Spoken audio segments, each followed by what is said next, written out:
Yo, what is up guys? It's Pedro here, and in today's video I'll be recapping day 13 of the Washington Commanders training camp. A bunch to talk about. If you guys are new, hit that like button, subscribe button. Also, check out BetUS, first link in the description, and join the Discord as well. A bunch of fun things going on there. And a huge shout out to BetUS for sponsoring this video. BetUS is the leading online sports betting company. They're reliable, they're secure, so you don't have to worry at all when placing your bets. They've got so many different sports to choose from. Obviously, they got the NFL, they've got college football, baseball, basketball, soccer, any sport. They got it. You know, you can just check right here. They've got a bunch of different things you can do. You can do parlays, you can do pregame bets, you can do live bets as well. Use the link in the description to get a 125% first time deposit match. So if you put $100 down, you'll get $250. This is not a deal you get at a bunch of different sports books. So make sure you guys take advantage of it. First link in the description, the comments section down below as well. If you want to sign up, just click that link. You'll be able to do it, get started, put in your information. It's very, very easy. Go ahead and do it. Link in the description. And sorry for the late upload. Got back today at 12 p.m. from my flight. Supposed to get back a lot earlier, but my flight yesterday got delayed like 6 hours until 3 a.m. It is what it is, but I'm back with a recap video. So yesterday was all about Eric Bieniemy and Ron Rivera. And, got blown up a lot. I think I was a little over-aggressive with it, with my comments on it.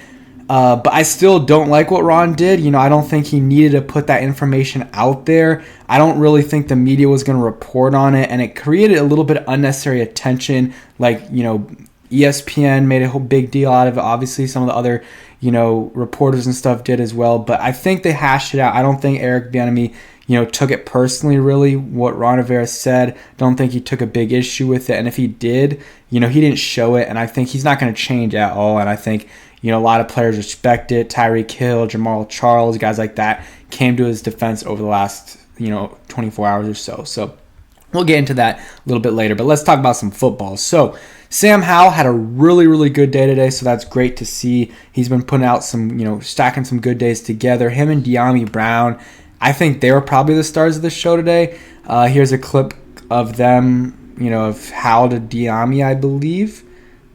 There you go. Nice play right there. Shout out Mason for the clips. I'll show one more time. Howell drops back, has a decent amount of time, has a clean pocket right there, able to strike it to Dyami. Nothing crazy, but hey, you love to see it. You love to see the great connection between those two guys. So I would say that's like the biggest takeaway from today is Sam Howell's connection with Dyami Brown. We'll get back to this in a little bit. Terry McLaurin had a really, really nice catch from Howell, I believe. He had a lot of time, which I don't think he would be getting in a normal game, but it was still a really nice play. There's no rushers, so he had a lot of time and throws up that's he could have thrown it, let him a little bit more, but that's a really hard throw to make. He's in the back of the end zone.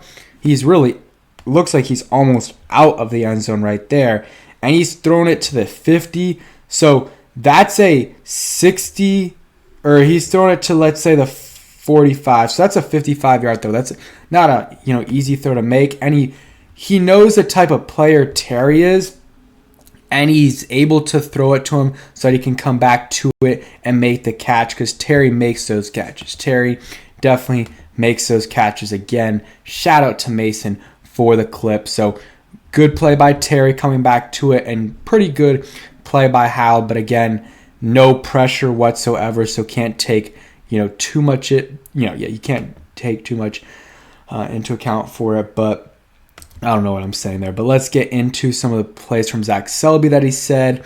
Nice throw and catch from Howell to Dotson, who found a soft spot in the zone coverage. He and Howell have developed a strong connection through camp, so Dotson and him have had a good connection. I think Terry and him have had a good connection as well. Sorry, I'm very, very tired. But yeah, Terry had a quiet offseason last year and still had a really good year. So I don't think he's had a quiet offseason. I think he's had, he's made more noise this offseason than last offseason. But even if he's making no noise, he's going to have a good season.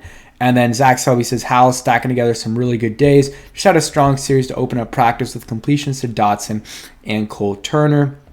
I wish he would have went into more like, it seems like the media the first week they're really into it. They'll talk about all the biggest plays, and then after the first 3 days, every day after that is a little bit less and less that they talk about. Maybe they practice less, but like got a few tweets from him. None of the reporters like from like, you know, Kime or JP and Nikki actually tweet out plays, I don't think, but it is what it is. Shout out Mason for, you know, putting out all the plays. We're going to go through his timeline. Make sure you guys go follow him, and I'll plug other stuff that he has later on. Washington ran a jet sweep pitch kind of thing to Mitchell Tinsley. He dropped it the first time. EB made him run it again. I'll love to see it. Marcus Kemp with a nice catch. Not going to go through it. If you want to, though, check out Mason's Twitter.